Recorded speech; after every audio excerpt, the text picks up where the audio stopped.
Subrata YouTube চ্যানেলে তোমাদের সকলকে স্বাগত। প্রিয় ষষ্ঠ শ্রেণীর ছাত্রছাত্রীরা, 2024 সালের রামেডির প্রশ্নবিদ্যা আমরা আগের দিন 6 নম্বর স্কুলটা কমপ্লিট করেছিলাম। তো আজকে আমরা 7 নম্বর স্কুলটা কমপ্লিট করবো। তো চলো কথা না বাড়িয়ে 7 নম্বর স্কুলটা কী বলেছে দেখি। তো 7 নম্বর স্কুলটা খুবই ছোট, অল্প প্রশ্ন। কি বলেছে? হাওড়া বিবেকানন্দ ইনস্টিটিউশন। সেই এতে গণিতগুলো আমরা করবো। প্রথমটা বলেছে দেখো, কথায় লেখো 4000 + 50 + 5/100 + 1-এর হাজার। তো সেটাকে কথায় লিখেছি দেখো, 4050 শতাংশ, 50% 1 সহস্রাংশ, তাই তো। 5% মানে এটা নিজের শতাংশ দিয়েছে, 5% এবং 1 সহস্রাংশ, তাই তো। এবারে পরেরটা দিয়েছে দেখো, এতকে হিন্দু আরবিক সংখ্যায় লেখো। হিন্দু আরবিক সংখ্যা দেখো, এখানে এল মানে 50, x মানে 10, এই ভি মানে 5, তাহলে টোটাল যোগফল কত হচ্ছে? 75। ঠিক আছে, পরের প্রশ্ন। দুটি সরলরেখাংশ সবচেয়ে কতগুলি বিন্দুতে মিলিত হতে পারে? মনে হবে দুটি সরলরেখাংশ সবচেয়ে একটি বিন্দুতে মিলিত হতে পারে, কারণ দুটি সরলরেখা সবচেয়ে একটা বিন্দুতে মিলিত হতে পারে এইভাবে। ঠিক আছে, পরের প্রশ্ন। 4, 3, 7 সেমি দৈর্ঘ্য দ্বারা ত্রিভুজ আঁকা কি সম্ভব? না কি আমরা কি জানি যে ত্রিভুজের ছোটো দুটো বাহু যদি অপর বাহুর থেকে বড় হয় তাহলে এটা ত্রিভুজ আঁকা যাবে, তাই তো। এখানে কত কত দিয়েছে? 4, 3, 7, তাই তো। দেখো, আমরা জানি যে ত্রিভুজের দুটি বাহু সমষ্টি তৃতীয় বাহু অপেক্ষা বৃহত্তর হলে ত্রিভুজ আঁকা সম্ভব, কিন্তু এক্ষেত্রে এটা 7, তাহলে বড় নয়, তাহলে এক্ষেত্রে ত্রিভুজ আঁকা সম্ভব না, বড় হতে হবে তার থেকে, তাই না। 5এরটা, কোনো বৃত্তের বৃহত্তম যে অর্থাৎ ব্যাসের দৈর্ঘ্য 13 সেমি হলে ব্যাসার্ধ কত? অর্ধেক করে দাও। তাহলে 13কে যদি আমি 2 দিয়ে ভাগ করি কত হবে? 6.5, অর্থাৎ ব্যাসার্ধ দৈর্ঘ্য কত হবে? 6.5 সেমি। সকলে বুঝতে পেরেছো? না বুঝতে পারলে আমাকে কমেন্টে জানাও। পরে প্রশ্ন 2 দাগেটা বলছে, ভাগ প্রক্রিয়ার সাহায্যে এত এত গসাগু নির্ণয় করি, তাই তো। কিসের সাহায্যে? ভাগ প্রক্রিয়ার সাহায্যে 25, 35 এবং 60। যেহেতু ভাগ প্রক্রিয়া বলেছে, আমরা ভাগ প্রক্রিয়া করব। এটা আছে মৌলিক উৎপাদক বিশ্লেষণ। তো ভাগ প্রক্রিয়ার সঙ্গে আমরা করবো। দেখো ভাগ প্রক্রিয়া কীভাবে হবে না, প্রথমে 25 আর 5 ছোটো ছোটো দুটো নেবো। ভালো করে দেখো, প্রথমে 25, 35, তাহলে 25 নেবো আর 35টা নেবো। তাহলে যেমন গসাগু করে, দেখো গসাগু কেমন করে না, প্রথমে 25 একে 25-এ দেবো, 25 একে 25 কত হবে? 10। আবার 25টা দিকে বসবে, 10 দুগুণে 20 কত বসবে? 5। আবার 10টা দিকে বসবে, তাই না। তাহলে 5 দুগুণে 10, তাহলে কত? 5 পাচ্ছি। আবার এই 5টাকে দিয়ে আমরা কি করব না, এই 60 আছে, 60কে দিয়ে গসাগু করব, ভাগ করব। 5 একে 5, 1 নামে 0, 5 দুগুণে 10, তাহলে গসাগুটা কত হচ্ছে? 5। তাহলে নির্ণেয় গসাগু সমান কত হবে? 5। ঠিক আছে, এরপরে দেখো 2 দাগেরটা কি বলেছে, 5-এর 7-এর সঙ্গে কত যোগ করলে 2 পাবো? একদম সোজা, মনে রাখবে 5-এর 7-এর সঙ্গে ধরি x যোগ করলে 2 পাবো, তাই তো। ধরি x যোগ করলে,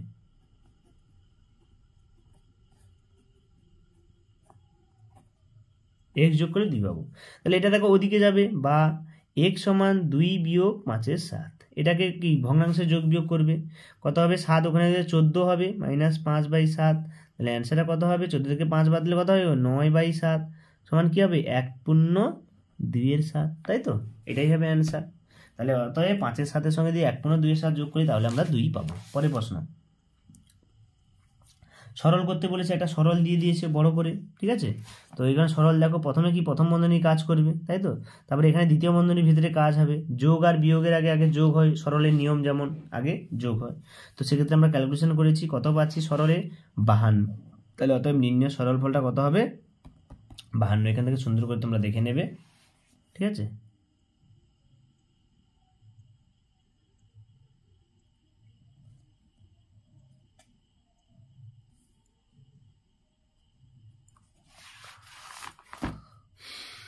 আচ্ছা দেখো এই সরলটা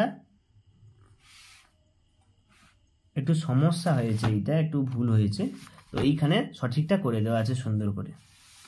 ঠিক আছে, এইখানে তোমাদের সুন্দর করে করে দেওয়া আছে, এখান থেকে তোমরা দেখে নেবে। এই যে 16। ঠিক আছে, না বুঝতে পারলে বলবে, আমি এটাকে আবার ভালো করে এক্সট্রা করে বুঝিয়ে দেবো। কমেন্ট বক্সে লিখবে কারা কারা বুঝতে পারোনি, এখান থেকে সেটাকে বুঝিয়ে দেবো। এই যে এইটা দেখবে, এইটা ফাইনাল, এটাও ঠিক এটাও ঠিক, যে কোনো একটা করলেই হবে। ঠিক আছে, পরেরটা 2,34,675 সঙ্গে কোন ক্ষুদ্র সংখ্যা যোগ করলে 35 দ্বারা 35 দ্বারা বিভাজ্য হবে, তাই তো। এই গণিতটা কি করেছিলাম? হ্যাঁ, এই যে দেখো এখানে দেওয়া আছে। তো প্রথমে এইভাবে করবে, ভাগ করবে, ভাগ করলে এইভাবে পাচ্ছি আমার 735। ঠিক আছে, তাহলে এটা কত পাচ্ছি? 210। তাহলে এটা থেকে আমি 210 বিয়োগ করি যে এটা থেকে, তাহলে কত হবে 525, তাই তো। এখন এত প্লাস 525 সমান এত দ্বারা বিভাজ্য, তাই না। তাহলে এর সাথে যদি আমি 525 যোগ করি তাহলে এত দ্বারা বিভাজ্য হবে, ঠিক আছে। এবারে ভালো করে দেখে নাও, না বুঝতে পারলে বলবে আমাকে কমেন্টে। পরে প্রশ্ন, একটি কম্পিউটার কোম্পানি 40 জন ইঞ্জিনিয়ার নিয়ে 30 দিনে 180টি ল্যাপটপ তৈরি করেন, তাই না। তাহলে 200 দিনের মধ্যে 2700টি ল্যাপটপ তৈরি করতে কতজন ইঞ্জিনিয়ার লাগবে। তো সেক্ষেত্রে আমরা কী করেছি, দিন সংখ্যা, ল্যাপটপ সংখ্যা, ইঞ্জিনিয়ার সংখ্যা সবগুলো সুন্দর করে বসিয়েছি। তাহলে 30 দিনে 180টি ল্যাপটপ তৈরি করে 40 জন, 30 দিনে একটি ল্যাপটপ তৈরি করে, এটা ভাগ হবে কি নিয়মে, একদিনে এটা গুণ হয়ে যাবে, তাই না। আবার 200 দিনে দেখো এর সঙ্গে 200টা ভাগ হবে, তারপরে কি না 200 দিনে 27টি ল্যাপটপ তৈরি করবে কত, এই ক্যালকুলেশন করে কাটাকাটি তোমাদের আমি দেখিয়ে দিচ্ছি, এখানে বুঝতে পারবে না আমি ভালো করে না। 40 গুণিতক 30 গুণিতক 2700 আর নিচে কত 180 গুণিতক 200। তাহলে 1 2 3 শূন্য, তাহলে 1 2 3 শূন্য, 3 6 18, তাই তো।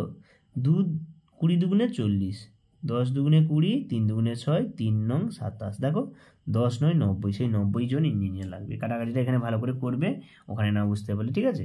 তাহলে কত হবে, 90 জন ইঞ্জিনিয়ার লাগবে, ঠিক আছে। পরের প্রশ্ন, দুটি সংখ্যার লসাগু দিয়েছে, একটি সংখ্যা দিয়েছে অপর সংখ্যা, সেই একই নিয়ম। আমরা অপর সংখ্যা নির্ণয় করার সূত্রটা কি জানি, যে এই গণিতটা দেখো করে দেওয়া আছে 56 কতবার দিয়েছে এই গণিতটা, দুটি সংখ্যার গুণফল লসাগু গসাগু বারবার দিয়েছে গণিতটা, আমি দেখাচ্ছি তোমাদের।